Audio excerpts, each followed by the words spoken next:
How much? How much you gotta spend? Frank, this is more than a month's salary. Out here, it is all about our hustle. You really have to take us to the station.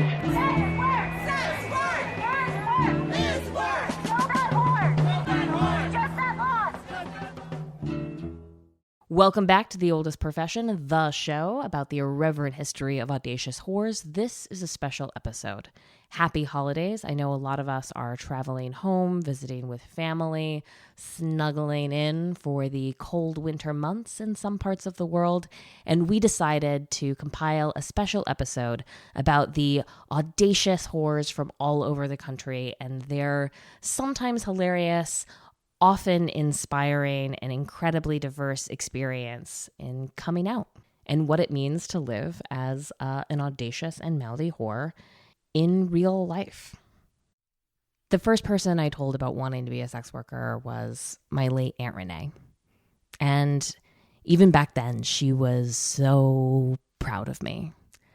I didn't find out until she was in hospice that she herself had, quote, modeled lingerie at a very nice restaurant in Kansas when she was raising up her boys. So in retrospect, I guess it makes sense that we're both old pros.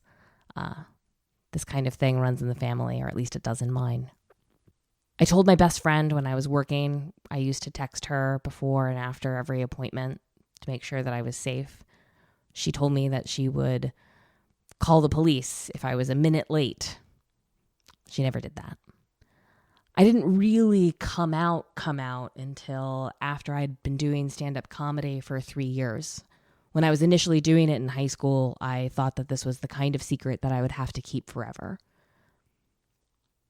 I started coming out on stage to strangers before I came out to anyone I knew, and the first place I published under my real name was actually with Maggie McNeil on her incredible blog, The Honest Courtesan. I discovered that blog after my first fiance hit me after calling me a whore and telling me that I was mentally ill for having done this work. And it was her blog that made me question, maybe that wasn't true.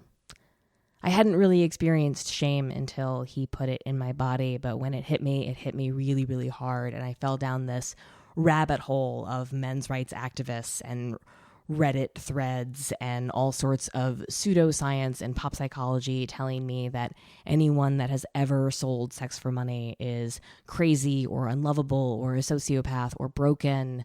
And there was lots and lots and lots of confirmation for those lies on the internet, except for Maggie McNeil's brilliant, brilliant blog. And so that's the first place I came out. The second place I came out was a Vice article that I wrote about coming out to my dad, as I had written this one-woman show, Contagious, which was about my story. And when I wrote the show, I hadn't told my parents yet. And so I came out in sort of a cowardly way, and that I wrote this whole show and performed it and produced it and promoted it, sort of knowing in the back of my mind that my parents also have Google, but not fully processing that. So when I went home to talk to my parents, my mom and I had a therapy session where she said, I can't believe you sold your body. And I said, I didn't, I still have it, which I still think is a great one-liner. You are absolutely welcome to steal. And I said, does Dad know? Knowing that my father shared a lot of the same beliefs that the fiance that hit me did. And she said that he did. So I showed up at the house, and my father opened the door and wouldn't really make eye contact with me. And we sat at the table and had a couple of drinks. And my father gave this really long, beautiful speech about how children are destined to disappoint their parents, and children are destined to take risks and make choices that are different from the choices that their parents would have them make. And that's okay. And that's generational. And I know that his mother didn't want him to join the army. So I thought that we connected on this deep psychic cosmic way about having made big, bold, dangerous decisions at the age of 17 and lived a fuck you, watch this life with our choices. And I left feeling very secure that I had come out and he understood and we were cool. And so I wrote this whole Vice article about how that happened. And then I published it. And Vice has a way bigger distribution than Maggie McNeil's blog because there's no justice in this world. And so somebody alerted my father to that article and he called me shocked, baffled, and confused, having not processed that I actually had sex for money and I was actually a prostitute. He thought that that was just a shtick I was doing for comedy. So I had to come out to my father again in real life this time. And if I'm honest with you guys, and I feel like I should be, we haven't talked about it since. Denial is a very powerful thing, and there are lots and lots of things between my father and I that we don't talk about. And this is one of them. And I'm lucky that it's safe for me to go home. But even though I talk about this stuff every week and I tell audiences of strangers all about sex work, and I'm happy to fly the flag of sex worker pride, I don't know how to talk to my dad about this yet.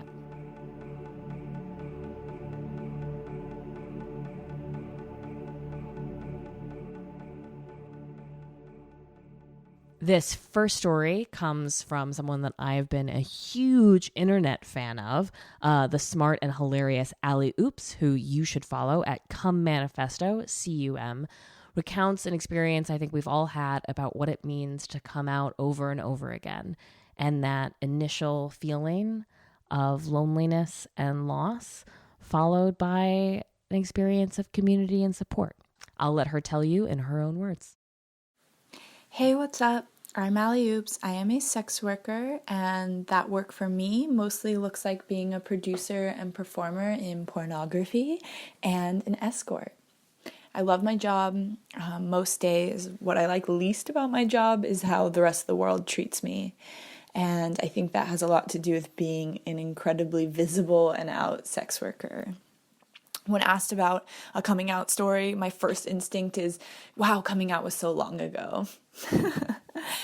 But then on the other hand, when I think about it, I come out every day. I come out when I'm talking to any authority, whether in healthcare, crossing a border, anything like that, or if I'm at a party with new friends, or if I'm at a restaurant or anywhere else that someone might ask, like in Western North American culture, what do you do? So there's all these mini experiences like throughout my day, whether I'm like sitting next to someone on a plane and they're like, what do you do? And I'm like, do I come out or no? And what level of the truth do I come out with? So coming out is definitely a day-to-day process, but also in other ways feels like such a long time ago that I came out in the big way. I wish I had a coming out story that was like really fun and wonderful and was like, I came out and then this other sex worker came out together and then we frolicked off in like beautiful sex work land of sparkles and rainbows and better boundaries than everyone else. But unfortunately, those stories don't seem to be the first to come to mind. My official come out story was, 4 years ago or so, and I wrote an article coming out as a sex worker.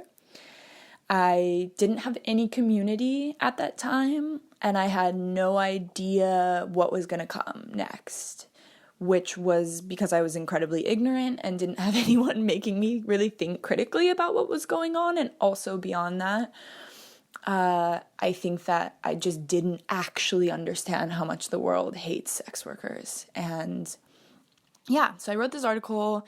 I won't tell you what it is. It's really, really bad. It's on like a niche site under my legal name. So we'll just pretend it didn't happen.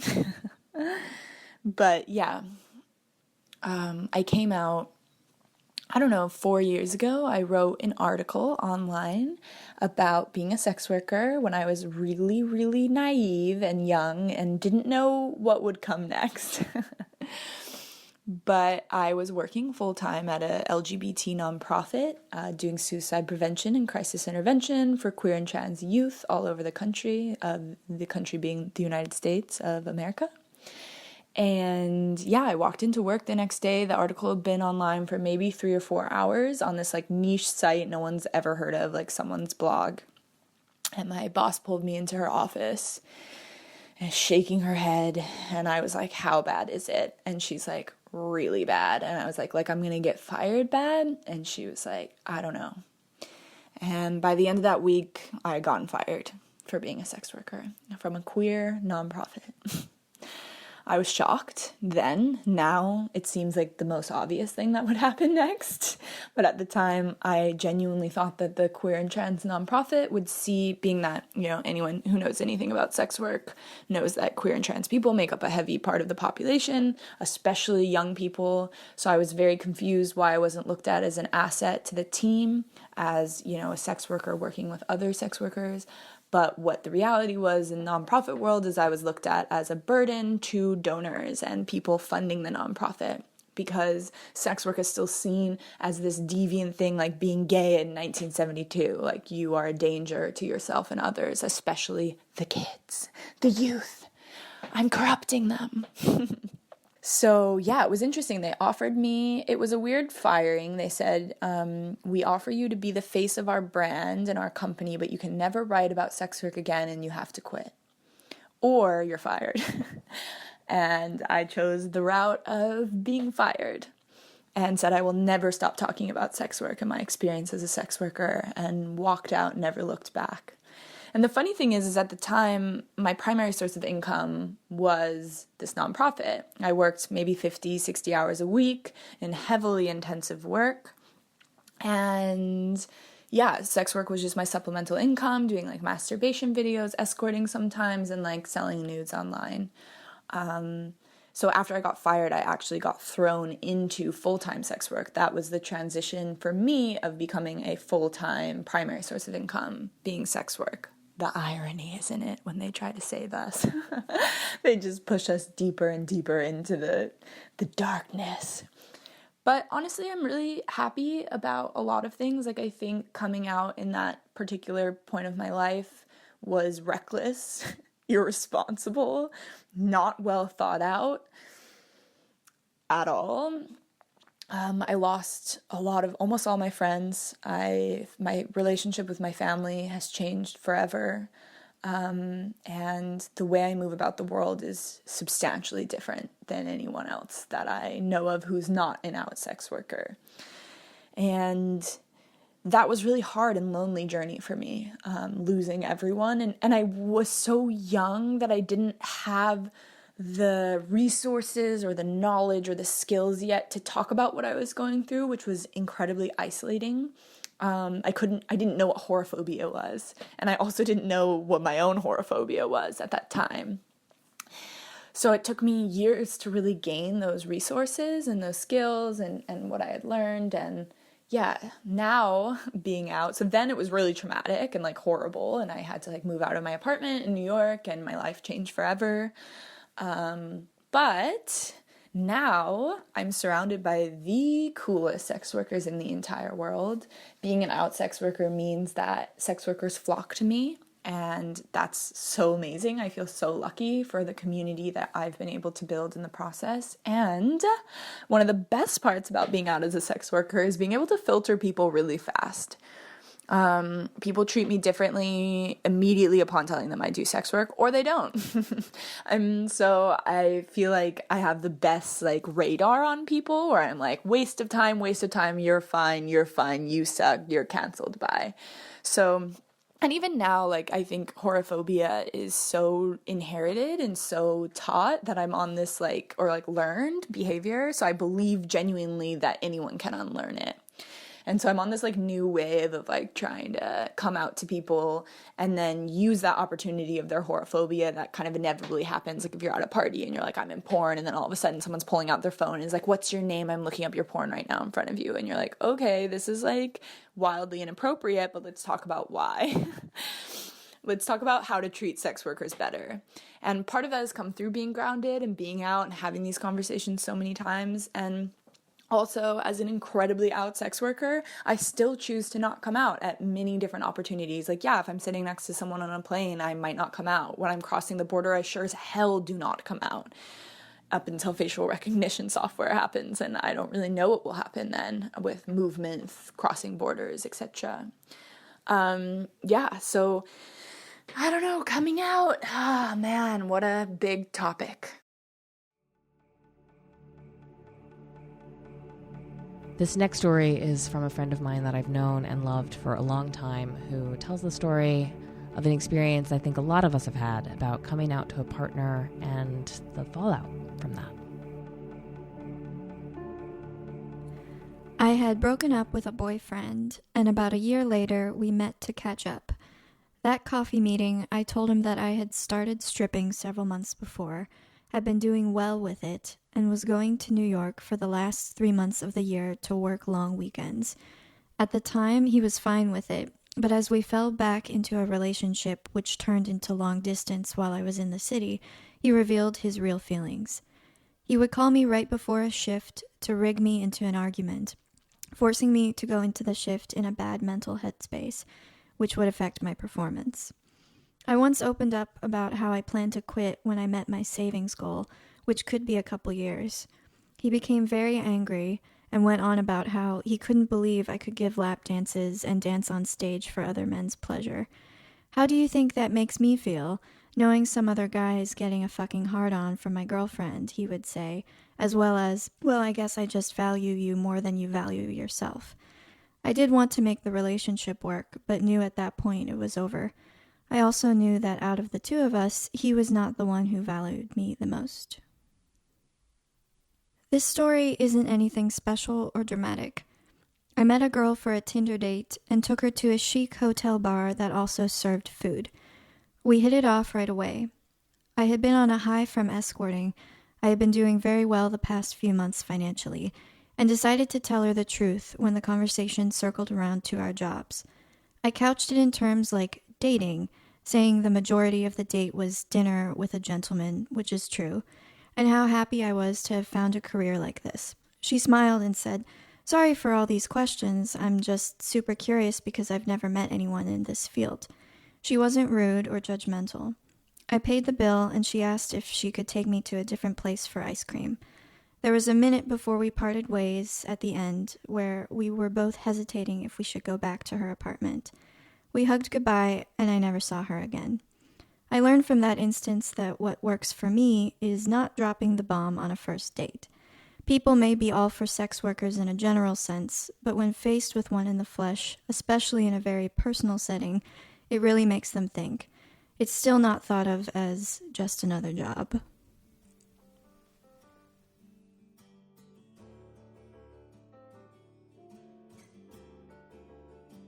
This next story comes from Coyote Fawn, who is actually the inspiration behind this entire series of coming out stories. We here at The Oldest Profession were so moved by the stories that she tells on Instagram that we decided to ask for more stories like hers. We also featured her story on the episode that talks about Sylvester Stallone.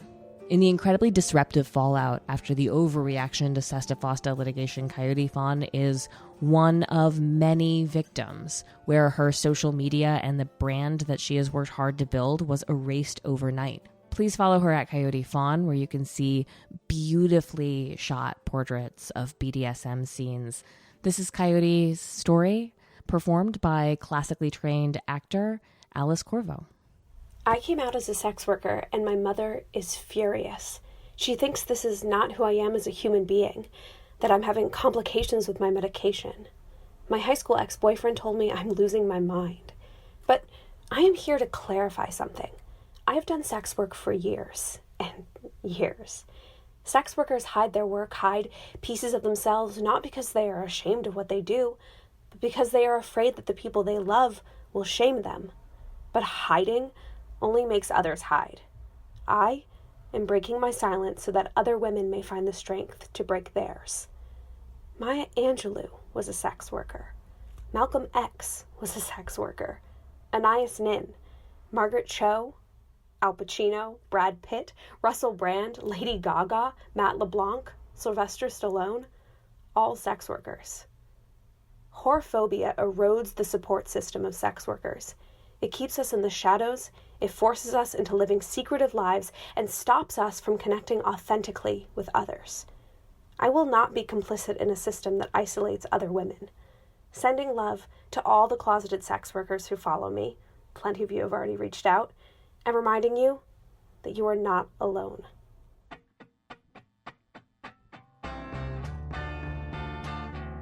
This next person, we stumbled upon their Instagram account titled SW History, meaning sex worker history. So, of course, we have a lot in common. They were generous enough to talk about coming out as a sex worker. I keep it a point to be out in as many circumstances that I can be while still being safe, just because as a white person with a lot of privilege, I want it to be known that I'm a sex worker, and I want it to be known that being a sex worker is okay. And just if I have to deal with some stupid questions, I prefer that rather than other people. And I just want it to be known that, like, yes, you can see all these different facets of me, but I'm also a sex worker. So I find that and people have told me that I've really changed their opinion on sex work, which is like, I wish they didn't have to do that to begin with. But just like acquaintances that know I'm a sex worker see sex workers in a different light because I'm out. And even if they still think badly on sex work, I'm just glad I'm out to kind of, not to taunt them, but to kind of tease them and show them that sex work is a real ass thing, and I'm going to keep doing it no matter what they think. Thankfully, I'm someone who dates men occasionally, and I've always been worried when I tell a man that I'm dating that I am a sex worker. But for the most part, I've only had very positive interactions, which I find incredibly freeing. And also because I believe men have a really important role on dismantling the stigma against sex work. I remember I told my current partner for the first time we hung out, I was like, do you know what chatterbait is? That's like somehow the way I always come out to people. And they said, yeah. And I said that I use that and I'm a sex worker in general. And they were just like, that's cool. And didn't ask any other questions, which I just, part of being an out sex worker, I get a lot of questions. So it was just nice to be able to tell someone and that's it. And that's something that doesn't happen very often, but I definitely enjoy it when that is the case. One time I was talking to someone, I believe it was on Tinder, and we were getting along and they seemed similar to me. They were polyamorous and leftist, whatever. That doesn't make you a cool person, but I was hoping for the best. And then they were like, I guess because my Instagram was connected to Tinder, they were like, oh, I guess I have to ask, like, what's this whole sex worker thing about? And I was just like, simply explain, like, it's something that I do as a job and it helps me stay afloat or something similar like that. And they were just so cold about it. And it's just like, it just like really showed how ridiculous people can be with sex work, where they were so similar in many different ways. They obviously have like a different sexual lifestyle than most people, and still they were so biased when it came against sex work. So they did not get my number.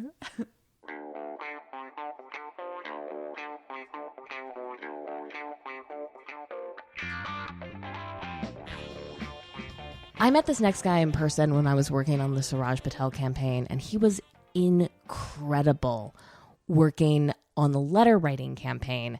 And we were two out sex workers in a campaign pod together. Anybody who's met Lawrence in person knows what a social magnet he is in the sex worker community. This is him talking about coming out as a sex worker outside of that community, in his own words. Hi, I'm a sex worker, are words that I almost never utter when first meeting someone. But it is part of who I am. And another part of who I am is also somewhat of a vanilla middle-class upbringing. I'm an African-American male, cisgender male. I'm heterosexual, attracted to the feminine form, be it cis females or trans females. I have been an in-person provider, sex worker for male clients. I am a phone sex provider for predominantly male clients, and I'm also a pornographer. Where my family is concerned, I've actually never come out clearly, distinctly, definitively as a sex worker. So when it comes to having a conversation with my family about my activities as a phone sex provider, previously as a webcam performer or as a pornographer, I'm not tackling the conversation head on. I'm not seeking it out. But at the same time, I wouldn't necessarily run from it should the topic arise, should somebody find out about my activities. Partially because I'm of the mindset that if somebody were to come across any of my porn videos, then that means they must have been somewhat, or I would hope that they would be somewhat of a sympathetic ear in the fact that they were probably or likely actually seeking out pornographic material, and they just stumbled across mine.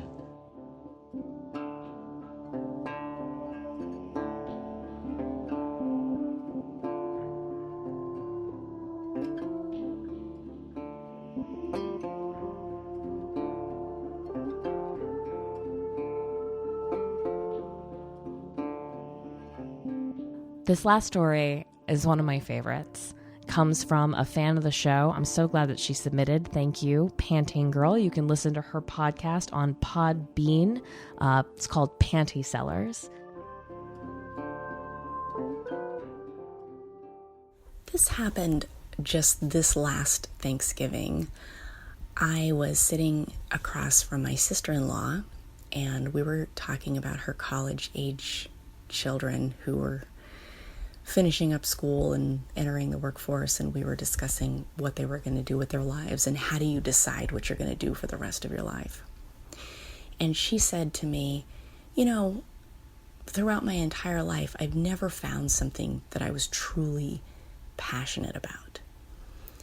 And I just sat there listening, and she said, do you think that you've ever found something like that? Just something that you really, really love doing?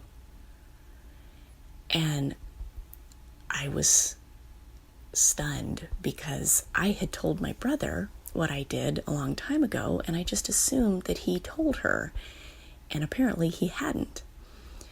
And I said, well, you know what I do, right? And she said, no. And there at Thanksgiving dinner, surrounded by 18 other family members, I realized that I either was going to lie to her or tell her the truth. And at this point, I just don't have what it takes anymore to lie to people that close to me. And I said, I don't know, I guess that feeling right before you tell somebody is the kind of the scariest, because it's almost like you're about to step off a cliff. I mean, you don't know what reaction they're going to have on their face. So I leaned over at the table and I said, okay, I'm an online sex worker. And she said, what? Wait, what? Like, she didn't hear me. And so I had to say it louder. And she said, well, like, what does that mean? And so I said, I do camming, and I sell panties, and I dominate people. I sell other things, other products. I said I make a lot of videos. I do a lot of fetish stuff. And she had more questions. She said, well, what do you do when you're on camera? What does that mean? And I said, well, I masturbate and, use dildos and stuff. And she was fascinated. And she was like, oh my God. And she had more questions. And then we had to keep, we were interrupted constantly because people kept coming up and asking us if we wanted pie, and, kids were coming over. And so we never actually, the conversation never actually got completed because I knew that she had more questions, and was just sort of, it was interrupted. And I'm going to see her again in a few weeks, and I know that the conversation will pick back up, but I know that it's okay, and I know that she accepted me, and it was freeing to tell yet another person. And and have them come back with, "That's great." And, you know, they might think it's weird, and it's not something that they would do, but they get how much I love it, and they're happy for me. I think they're genuinely happy for me when I tell people, and that's exactly the reaction that I got from her.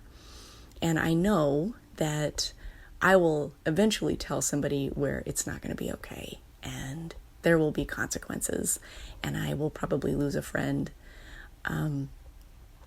But I feel very lucky that everyone that I've told this far has been fantastic, and they're so supportive. And so when I do, you know, when it does happen, when I do get rejected, when I do get judged or unfriended, at least I will have the support of all those other people that truly care about me and my happiness, because that is my passion. I did find something that I truly loved, and I'm very grateful for all of the people who get it.